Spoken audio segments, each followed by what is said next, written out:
Undebayi, una welcome to this channel where we dey give una ogbonge updates on wetin dey happen for we Biafran territory and how the zoo dey shake. Military airstrike by Ķidñàp Kingpin, others in Ķaduna, Niger. Na so the Gota the Islamic State dey report say they don buy some military kidnappers. Another story na the issue of this our database. I wan make I leave una with able professor as she explain am. So today marks the first of a series of public education that the government is conducting to one, sensitize Biafrans, and two, educate Biafrans on why you have to participate in this database and ID card project.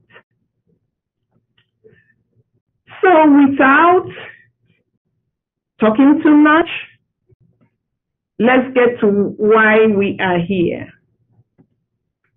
I hope everyone can see the screen. Yes. All right. The rules of engagement. Please, no questions, no unmuting of yourself until we get to the end of the training. Then we can take questions. I want to thank the members of the ID card and database committee listed on my left here.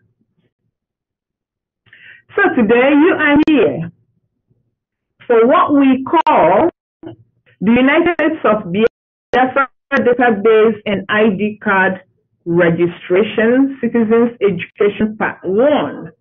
This already tells you that there is a Part 2 that will be coming when we are ready. What is it that you are here to learn? You may wonder. Well, at the end of this class, we expect you to know why you are to participate in the upcoming data collection and the different types of data collection.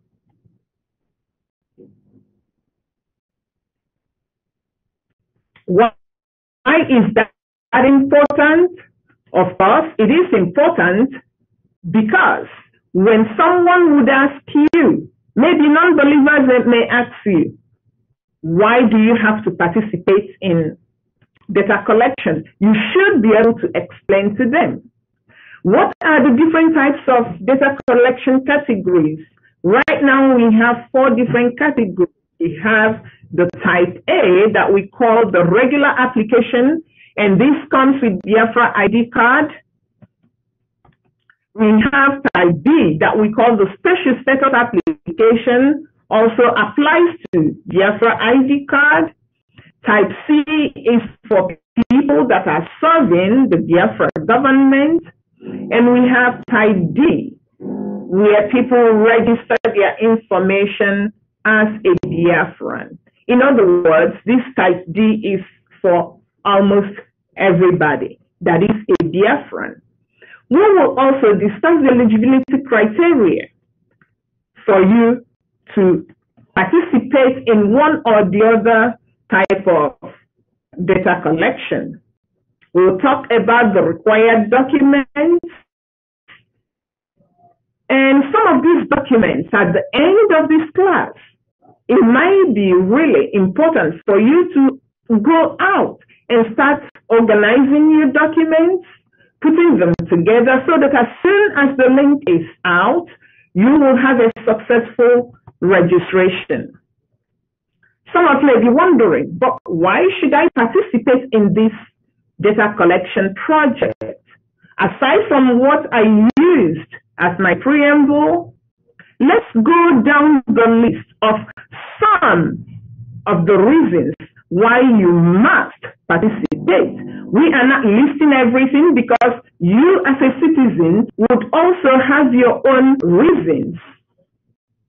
Of course, your government needs to know who you are in order to be able to serve you as a citizen. very soon we will be an independent nation with our government taking care of us. How would your government take care of you if the government doesn't know who you are? Talk of improved services.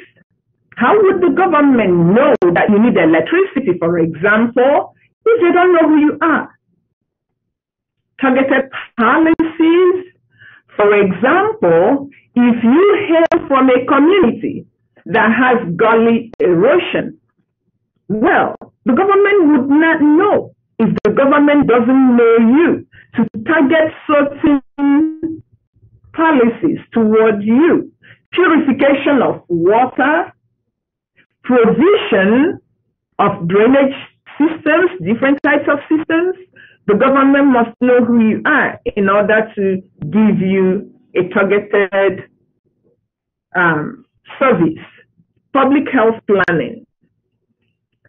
If you do not register, we would not know who you are.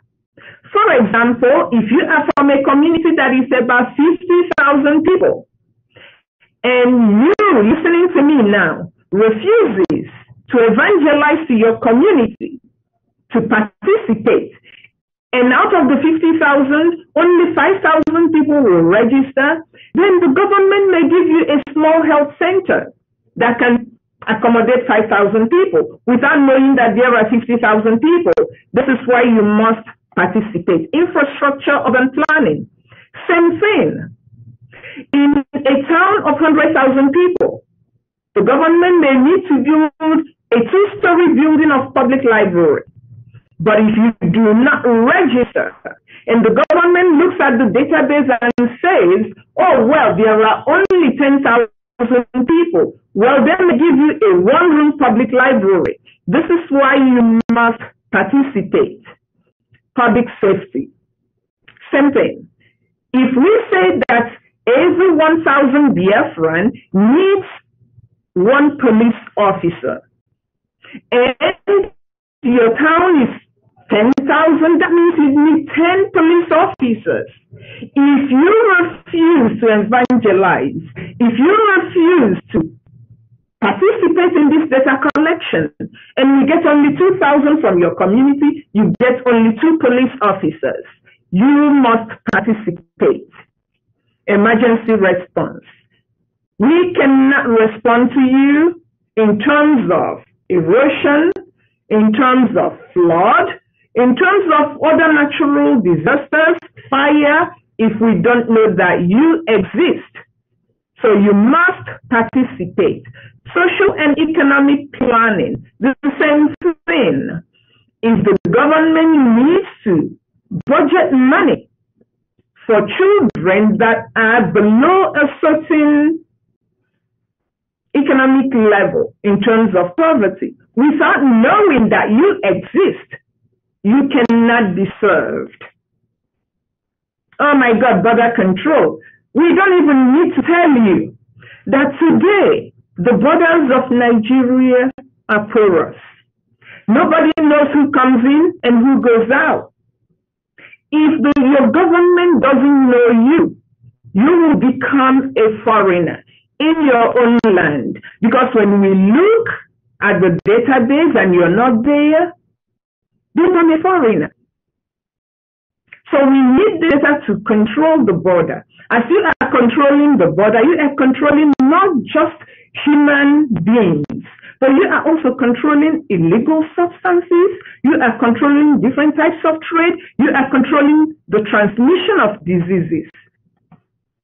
Monitoring and evaluation. As the government is providing you these services, they need to also ask you, the citizen, what is working so that the government continues, or what is not working so that we tweak what is not working or even abolish what is not working. So now we know some of the reasons why we all need to participate, why we must all be active citizens. The immediate reason for you to participate is to exercise your most basic civic duty. In all developed countries, the most basic civic duty is the duty for you to cast your vote.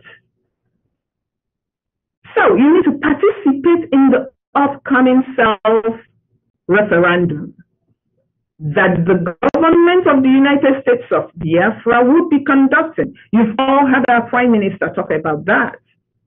This event is coming up in October, November. Voting in this self-referendum, it is a responsibility that is no less important than the job you are doing. Yes, now welcome back. I say make I cut this thing because this audio long. She said something for the last statement. Said this self-referendum they more important past the job we will do. Now time for Biafra.